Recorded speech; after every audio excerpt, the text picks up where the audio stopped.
O Salles falou aqui: oi, narrador. Não sei se já falou sobre, mas como você enxerga o planejamento excessivo de uma história? Acha que isso pode engessar uma trama ou ainda dá pra deixar ela dinâmica e imprevisível? Ai, caralho, quase morri. E aí, Salles, tudo bom? Prazer ter você aí na live. Então, eu tô relendo, né, o Jornada do Escritor, e o Vogler, ele fala até muito sobre isso. Sobre algumas pessoas que quando ele lançou os primeiros papers dele sobre o assunto lá, nos inícios dos anos 2000, mentira, não, anos 90, sei lá agora a data. Sobre pessoas que falam, não, mas isso vai engessar, a arte precisa ser algo que vem de dentro, sei que lá. E eu compartilho mais ou menos da opinião dele, e na verdade estendo a opinião dele, porque eu acabei estudando mais também sobre o Campbell e outros pensadores, sendo que a maior influência dele foi o Campbell. E aí eu concordo com tudo que ele diz, mas eu gostaria de tocar nos pontos que ele não fala no livro dele. Que é o seguinte, uma história, ela reflete experiências, pensamentos e sensações universais humanas. Não tem como fugir disso. Isso já foi estudado por diversos pesquisadores e psicólogos também. Essas experiências, elas se manifestam na história de diversas maneiras.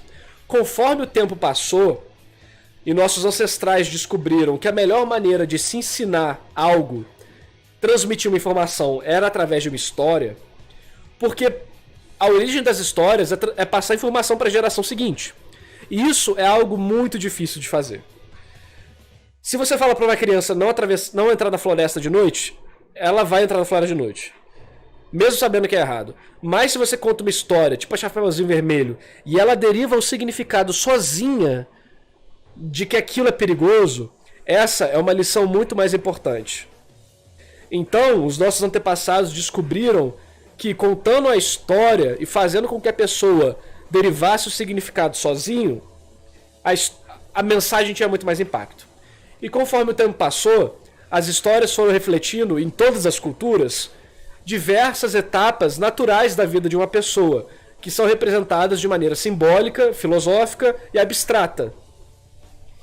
Conforme o tempo passou, indiretamente, essas culturas perceberam que para fixar certas informações, a maneira que o nosso cérebro conta as informações e a maneira que o nosso cérebro recebe as informações, processa as informações, guarda as informações e aplica as informações no nosso dia a dia, existem maneiras específicas para fazer isso. Maneiras mais eficientes e maneiras menos eficientes.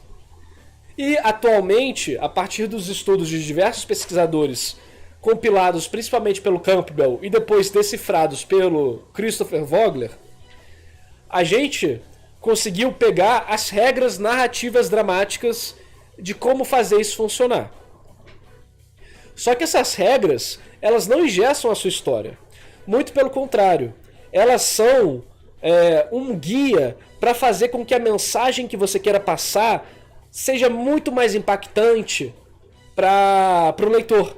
Obviamente você pode fazer obras disruptivas, diferenciadas, que não seguem nenhuma convenção, super normal. Porém, essas obras vão ficar limitadas a um nicho muito menor de pessoas. Críticos, pessoas que já conhecem a narrativa e gostam de ver a desconstrução dela, sei que lá. Se você quer passar essa informação para muito mais pessoas e tocar a mente, a alma e o coração de uma audiência muito maior, você precisa, por definição, ser algo muito mais palpável e familiar às pessoas, né? E essa familiaridade está presente na nossa própria vida através de experiências universais que podem ser usadas como metáforas ou símbolos de várias maneiras. Isso o Carl Jung mostra, né, com os arquétipos, que são manifestações de certas características universais em toda a história da humanidade. Então, a preparação de uma história, ela é essencial, porque ela acontece mesmo quando você não está querendo preparar, porque são coisas gravadas na nossa genética e na nossa vivência. Agora, um planejamento excessivo, que foi o que você perguntou, pode ser algo ruim? Sim. Mas não do ponto do planejamento excessivo de uma história de, vou planejar tudo que vai acontecer. Isso até é o que o George R. Martin fala como o arquiteto, né? Que existe o jardineiro e o arquiteto, maneiras diferentes de se escrever uma história. O jardineiro vai construindo a história conforme ela vai nascendo e o arquiteto planeja ela. Apesar de que os dois não são arquétipos puros, né? Ambos possuem um pouco um do outro.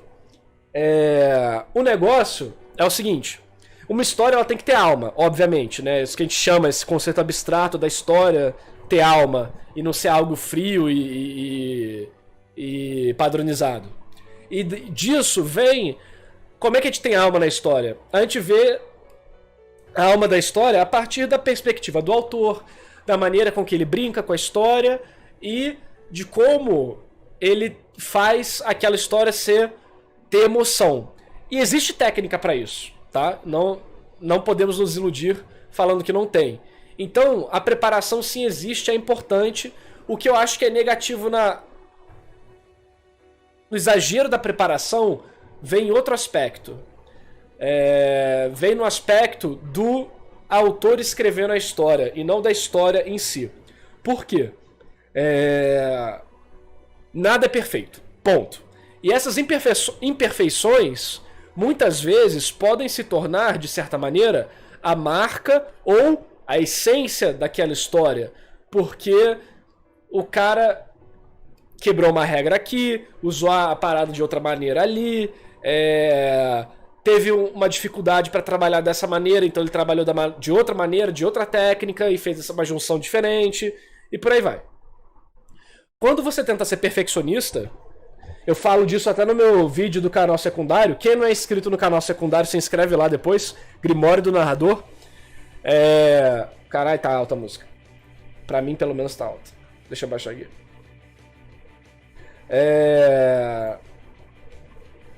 O som tá bom pra vocês, galera? Fala aí pra eu poder ajustar e tal, tá? Vocês têm que me dar esse feedback aí. Mas, então, eu até falei no meu vídeo passado do canal secundário, que é sobre como ter a obra perfeita, né? E eu falo exatamente sobre o problema de você ficar tentando sempre... a obra de sucesso que eu falo. Sempre tentando fazer algo perfeito. Por quê? Você nunca vai sair do lugar. Você sempre vai ficar revisando tudo que você fez. E conforme você estuda e melhora, você sempre vai achar uma imperfeição no que você fez. E aí você nunca sai do lugar. Entendeu? Então, é importante a pessoa saber deixar os erros de lado. Eu errei aqui, mas temos que continuar. Você escreve, revisa por um tempo, passou o tempo, continua. Show. E continua, mete brasa, mete brasa, mete brasa. E faz esse processo. Então, eu acho que o exagero da preparação tá mais num problema do autor escrevendo, no âmbito do autor, do que no âmbito da história. E eu acho que é relativamente... Não sei. Igual o próprio Christopher Vogler fala, que a jornada do herói, por exemplo, ela não é escrita em pedra. Você pode alterar a ordem das coisas que acontecem, né? Assim como as próprias culturas alteravam. Os arcos de personagem que a K.M. Welland bota aqui também tem diversas etapas que podem estar inclusas ou não, né? A maneira que você usa o Kishotenketsu também, em conjunto dessas outras obras.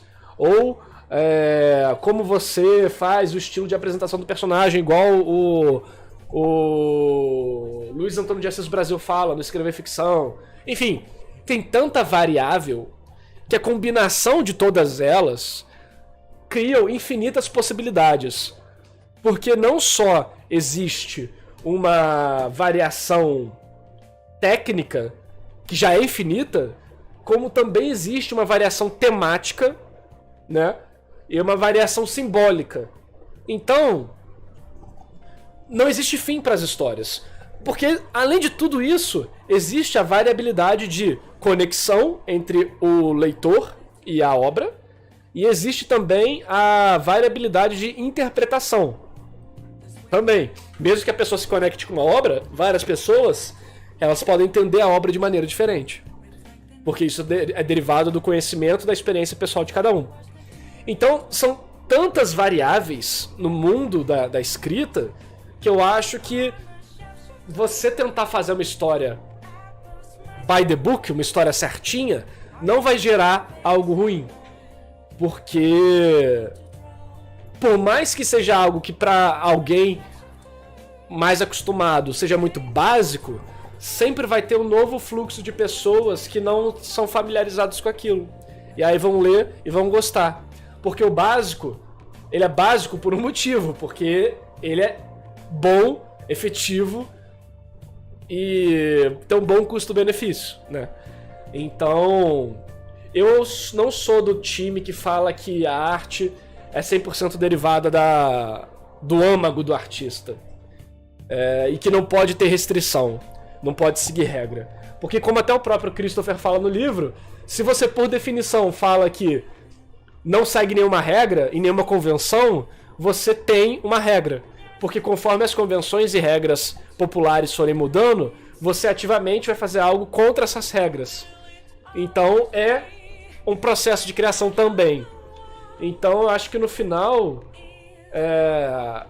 você pega uma base universal e vai botando você ali, né? Até fala um quote no livro que é: você precisa juntar experiências, conceitos universais com experiências individuais. E aí você começa a criar uma obra única. Entendeu?